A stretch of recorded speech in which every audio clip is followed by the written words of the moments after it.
We are here today with our inaugural edition of SEBA On Demand, and we're here with Lynette MacKay. She is the widow of slain detective Jeremiah MacKay. But more than that, she's been the epitome of grace under fire and just strength in the hardest of times. So thank you, Lynette, for being here with us today. Thank you for having me. Of course. You and I got to know each other under probably the worst of circumstances. And they say that time heals all. How do you feel about that statement? I believe that statement really isn't true. The hurt will always be there. The pain of losing him will always be there. I think time does heal to a point where you're living again. You're really living again and you're happy. And that doesn't mean that you're not still sad and you don't still miss that person, but it means that you're living again. And the times of impaling sadment, I guess, comes less often than it did in the beginning. But you will always miss that person. I will always miss Jer, and I will always love him. But I can truly say that I am living. That love, to me, was apparent because the first day that I met you, again, under the worst circumstances, we were sitting in your living room and I was trying to get some personal information for the eulogy. And I will never forget your ability to smile and laugh when you were telling these stories about him. And it was like, this love is like so real. But there was one story you told me about his last weekend at home. His last weekend at home, he had been working overtime up in the mountains because he grew up there, so he knew the place, and he had been up there every day. And Monday came around, and I just said, please, Jenny, just stay home with the kids. I have to go to work, and you've been gone all weekend, and I just really think you should stay with the kids. And he agreed. He's like, okay, and he stayed home, and he had that last day of his life with both kids. He spent the whole day with our son, and then picked up my daughter from school and spent afternoon with her until I got home from work, and he had just a daddy day with them. It was really nice. And I take it for granted so much that we know what we're talking about, but this was during an extensive manhunt, February 12th, 2013. All Sheriff's Department, San Bernardino County Sheriff's Department personnel, plus other regional personnel, they were working round the clock looking for the suspect who had already slain other peace officers and shot at them. So I know that meant a lot to Jeremiah to be there, and he really wanted to be Correct. there every single day. Correct. And then it was just you having to go to work and just the logistics of family life that gave him that final day at home. Yes. He got that last day with the kids and spent all day with them, which was really nice. Speaking of the kids, I know that Caden was 4 months old, just an infant. He had just been born when Jeremiah passed. How do you keep Jeremiah's memory alive or introduce Jeremiah to Caden? How do you do that? Well, since he was little, I've always I have pictures of Jer everywhere, and I've always told Caden, this is Daddy, and shown him pictures. We talk about Jer a lot, actually. On a daily basis, we talk, tell stories. Most of the time say, like, your dad would be cracking up at this, or, oh my gosh, you're so much like your dad. And just with stories, I feel like we keep him alive. I tell Caden who his dad is. I tell stories about, what he was like and how he was. We are very close still with Jer's family, so his parents see Caden, and his sister, they see Caden, so he's still around. He's just not physically here. Yeah. So Caden asks a lot of questions the older he gets, and he answers them as age appropriately as possible. Right. About his dad. Right. And so I also remember Caitlin. I just remember this great story that and correct me if I'm wrong, but that Jeremiah had been helping Caitlin with karate. Yes.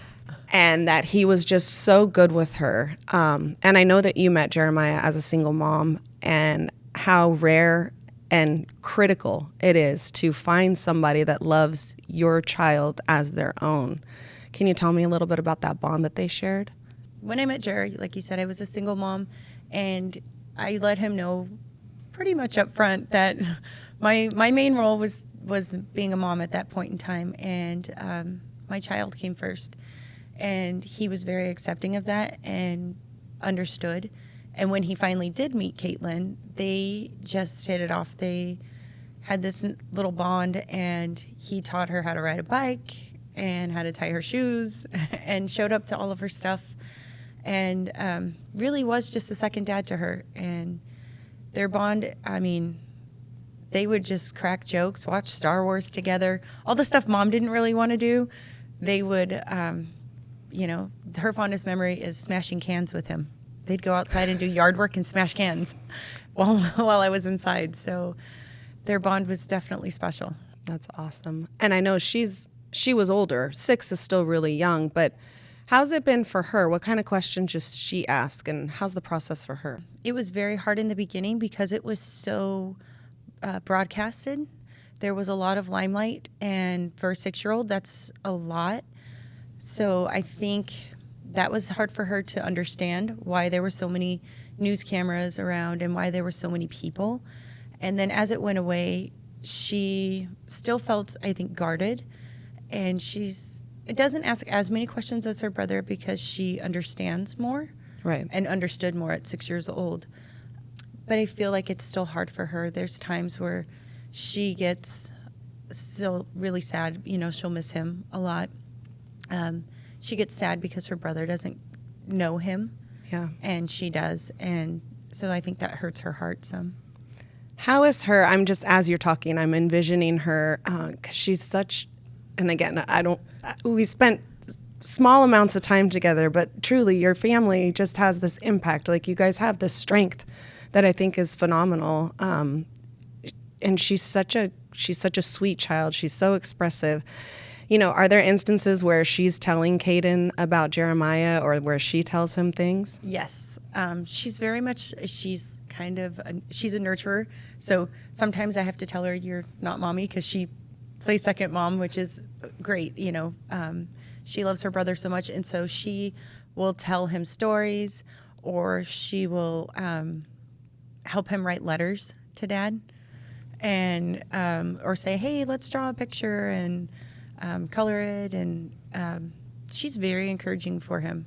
And she talks about Jared just as much as the rest of us. So her and her brother's bond is pretty strong over that as well. Are you keeping all of those, the pictures and the letters? They actually send them in balloons up to daddy. Oh, okay. I don't want to cry in the first show, but that is very, very sweet. I know that, he comes up a lot, and in all the stories I've heard about him, everybody just talks about his laughter, his love for life, how fun he was. He had an amazing sense of humor, which is great because my son has it.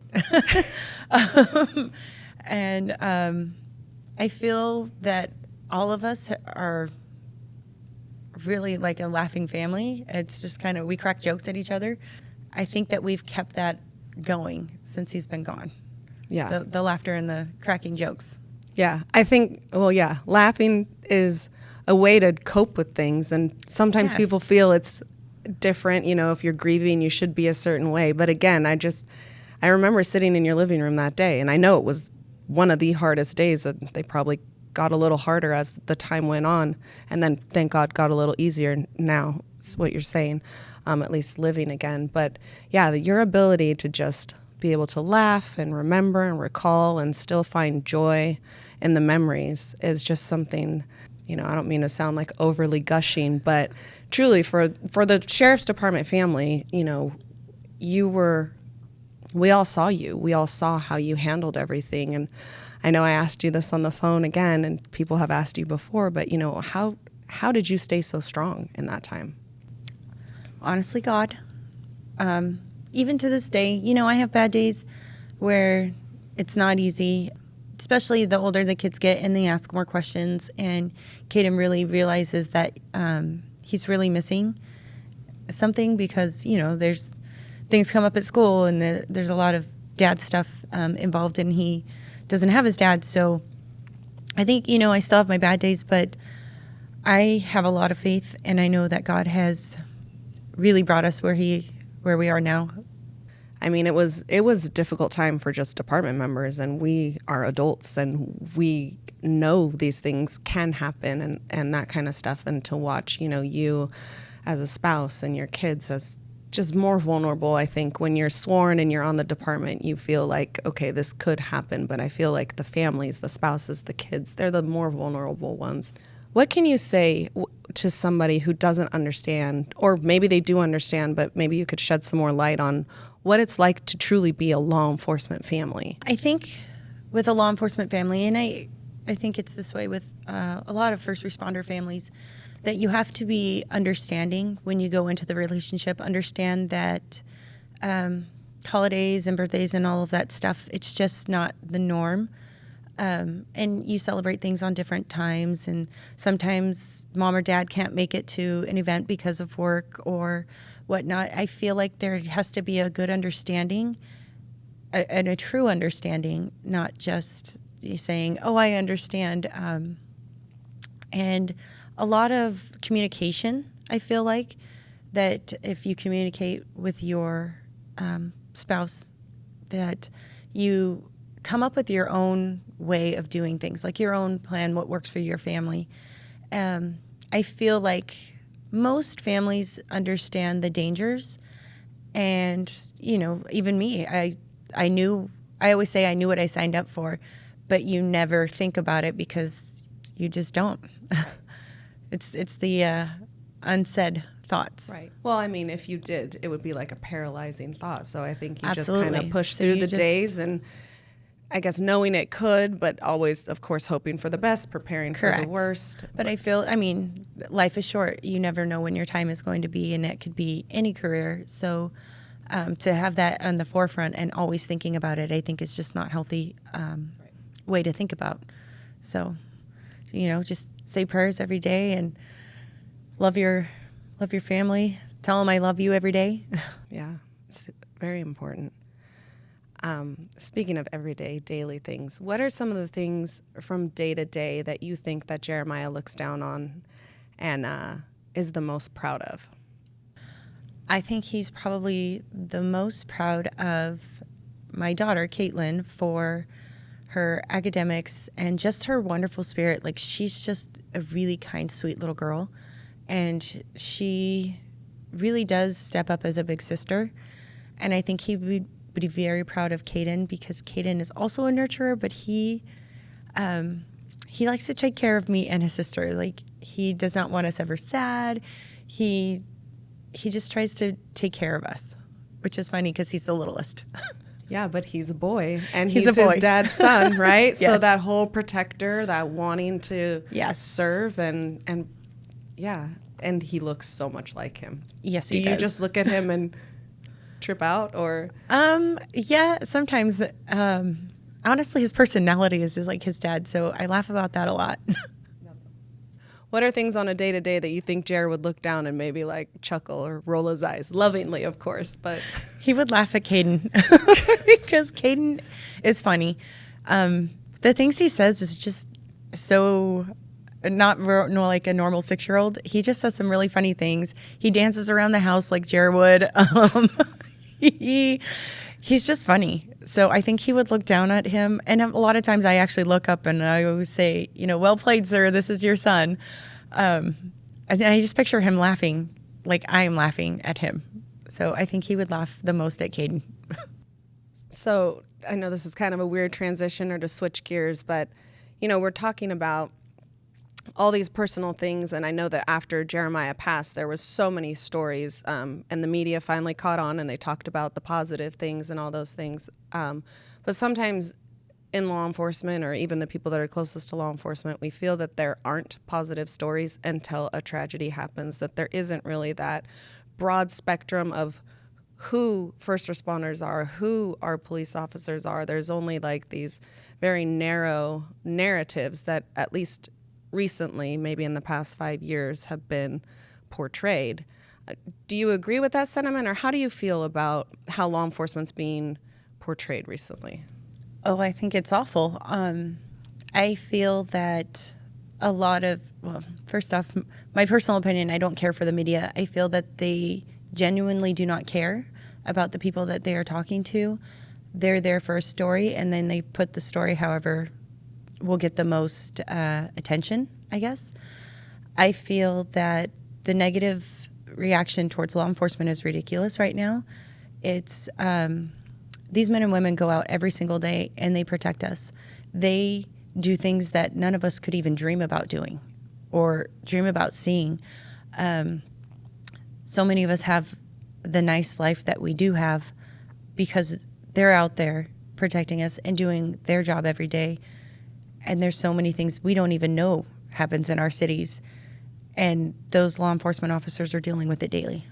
Right. And not even just, I mean, we all understand, of course, the negative things, the things that we see, the things that happen. But I mean, there's so many positive interactions too. I think that just never see the light of day, even when we try to push and show, like, you know, there's this whole movement to humanize the badge. But it feels like we never really talk about it unless something like this happens. And then I shouldn't say we obviously do because we understand it, but the broader conversation is not about the positives, just about these issues. Correct. And it's a shame because there's a lot of really great people doing a lot of really great work. Yes. And more importantly, a lot of families that stand behind them and understand and make it possible for them to go out and do all this stuff. Has Caden or Caitlin expressed any opinions on maybe going into law enforcement or? Caitlin did for a while, and now she's moved on to where she would like to become a doctor. And Caden has said yes, he wants to, but he's also said he wanted to be a fireman and a hairstylist. So, I mean, he's 6. Well, yeah. The boy likes Either to one have of nice those are hair. good. And he has great hair. He really does. But yes, he has talked about going into law enforcement, and if that's something he wants when he's older, then I support him. Would it? It mean, would be that hard. just obviously takes my breath away because It would be hard, yeah, but I mean, if it's something that he is truly passionate about, they say, you know, you have to have a calling for this law enforcement, and I obviously don't, but there are those that do, and if that's his calling, then I will support him. That's amazing. So I know you brought some pictures with you. I see one that's at the forefront, and it's Jeremiah holding Caden. You want to tell me a little bit about that picture? Sure. This picture is the day Caden was born. It was, we were in the hospital and we had been there a few days, I think, by then. And it's just one of my favorite ones because you can truly see how happy Jer is holding his son. Yeah. And Caden looks so comfortable and just completely at peace. Daddy was his favorite. Knowing like so safe and protected, not a care in the world. Nope. Oh, how big was he? He was 8'9". Yeah, there's some cheeks He was there. big. And then we were looking at these earlier and saying how little Caitlin was. Little Caitlin was, yes. This was our engagement photos. So, gosh, she was probably only 4 or 5 in this picture then. So she was just so little. There's a story with the engagement too, right? It was super special or a lot of family. Yes. Jared planned it where it was Thanksgiving, and his family was down. My mom was there, so the whole family was there, and he asked me at Thanksgiving dinner. Yeah, not shy at all. No. No, he wanted to make sure family was there. And then when we got married, our family was there. It was around Thanksgiving as well, and so our family was there for the wedding and then after. That's great. And then there's another picture. This is the kids and I recently in Arizona, and just the age difference of them now 6 years later. Yeah. So, Caitlin, what grade is Caitlin in now? Caitlin's in 7th grade. She's almost 13, and Caden is 6 in kindergarten. Oh my goodness. So, they are so big. Yes. And then this was them at Arizona again. Look at how their little smiles. I know that siblings have these incredible bonds, but it seems like they have an even They have a tighter pretty one. strong bond. Yes. Yes. So, and then the last picture is we go up to Sacramento to the California Peace Officers Memorial every year, and we go and see Daddy's name and say hi and just kind of hang out. So that's us there. Is Caden starting to understand what that means a little bit more? He understands that Dad's in heaven. He understands age appropriate what happened. Right. He understands that when we go to those memorials that there's other kids just like him, because it's hard for the kids to not know.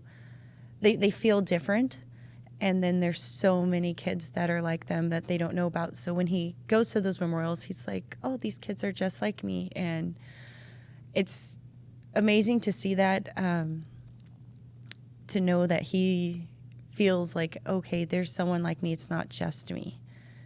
Yeah, Type thing. that is, I've never even thought about that, but that bond that the kids all have, knowing It's- they've been through the same thing.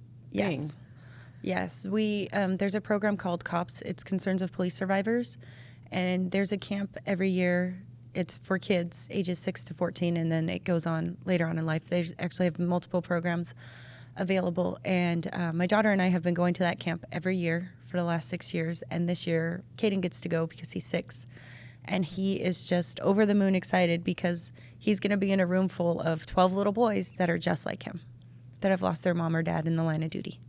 That's amazing. I mean, it's a sad and tragic bond, yes. but I mean, how The bond that critical- they make there is amazing. yeah, that they really can understand, because it is different than losing somebody in a different way.